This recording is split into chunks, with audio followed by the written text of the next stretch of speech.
This episode of Audiology Marketing Now is made possible by SendPepper, the world's first automated direct mail and email marketing software designed specifically for small business. Sign up for a free trial at sendpeppersuccess.com. Coming up on today's show, what we need to know about AARP's top 10 hearing aid buying tips. And that's all. I'm Matt Perry, and this is a show that helps audiologists like you get what you really want. More happy patients and more profits.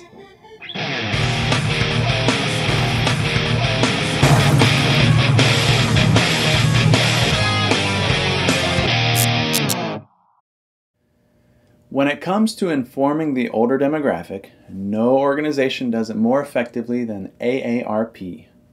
I hold in my hand the May 2011 edition of the AARP Bulletin. During the past week, 4 different patients either emailed me or came into my office talking about this article.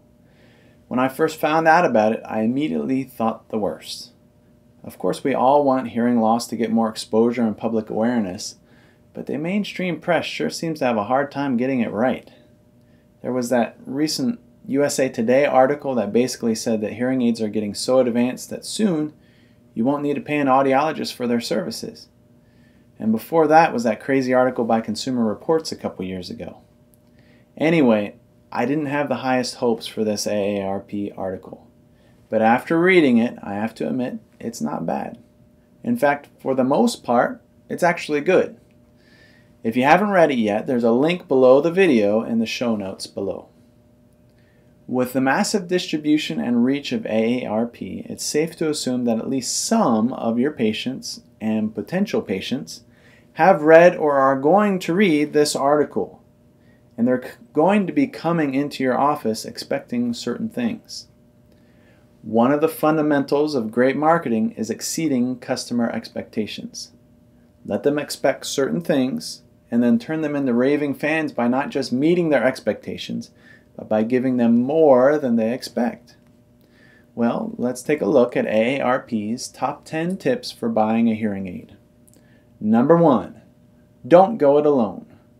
They say, bring along a friend or relative. 2 people hear and remember more. Of course, we all know that there are other advantages of having a friend or relative present. But make sure you involve them in the process. Ask them how they perceive the patient's hearing difficulties, or how life is different because of the hearing loss. When programming the hearing aids, have them communicate with the patient so they can hear a familiar voice and notice the difference. And when showing them how to clean the hearing aids and change the batteries, show everyone. I usually have everyone slide over and huddle around the hearing aids. And usually I tell a joke about how it's always nice to have 2 people there to forget everything we go over. But whatever you do, don't let that family member sit there in silence the whole time. Make sure they feel like it was a good thing that they came along. Number 2, interview a provider. This is the part of the article where they tactfully and very briefly mention the difference between an audiologist and a hearing instrument specialist. As audiologists, we need to make sure our patients realize that they are being seen by an audiologist. Don't assume that they know. Patients appreciate expertise, and with all the confusing titles being thrown around our industry, many of them don't know that we're different, unless we tell them. Number 3, know before you go. The article recommends that patients come prepared to share what their listening priorities are. Our friend Barry Freeman lists off a few questions that he asks patients to determine what they want to get out of their hearing aids.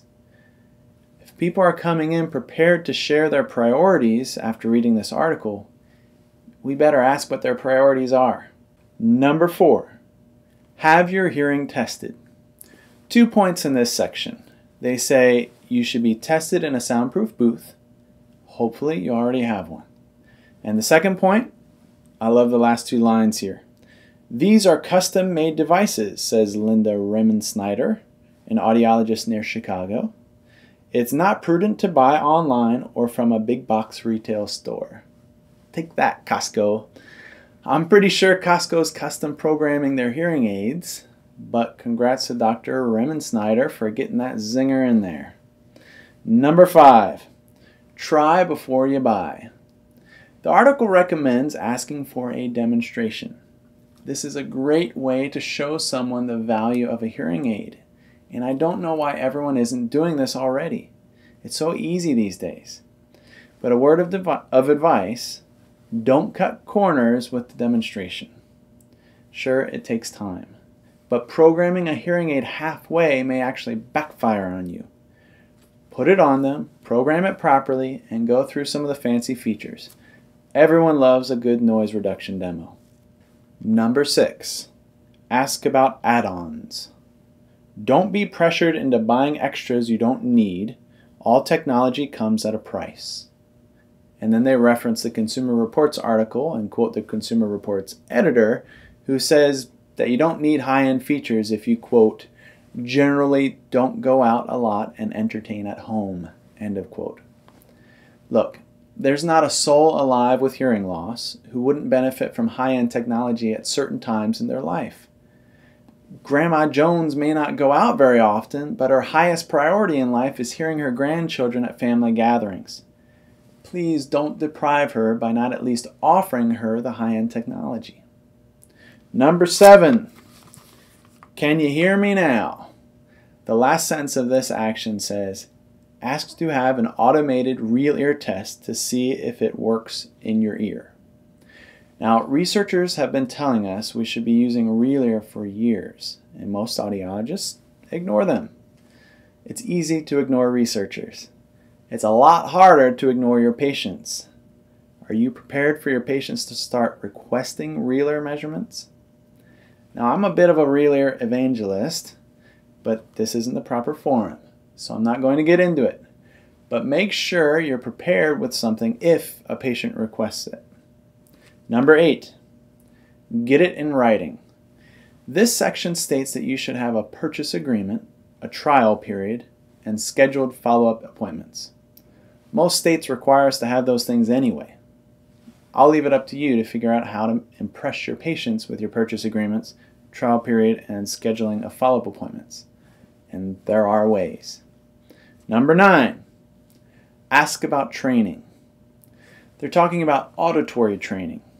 Now, I went to an auditory training session at AAA last month, and I know that most of us are not offering any type of auditory training. But what do you do if a patient asks about it? Well, we can poo-poo the idea, which may work, unless, of course, the patient has actually read the research. I recommend LACE. It's a whole lot easier to implement than formal group therapy sessions, but if you can pull off the formal sessions, more power to you. Number 10, pay the piper. I don't see how this is really a tip. They basically say that you need to pay for the hearing aids. But then they quote the Consumer Reports article again, which says that with a 117% retail markup, there's room to bargain. Yuck. At least they didn't mention the part of the Consumer Reports article where they told the story of the lady who turned down the free gas card included with a hearing aid purchase in exchange for a cash discount. Are some of you guys really bundling gas cards with your hearing aids? So, all in all, not a bad article. I'd love to hear what you guys thought about it. And I happen to know a great place to share your thoughts. Why don't you try the comments section found at the bottom of the page at audiologymarketingnow.com. We've come to the end of another episode. Click the link below to check out the AARP article and consider signing up for the show alerts using the form in the top right corner. You'll get quick email notification every time a new episode comes out. And FYI, the next episode is all about Facebook. You don't want to miss it. So tune in next time when I'll share some more modern marketing strategies you can easily implement to get more of what you really want. More happy patients and more profits.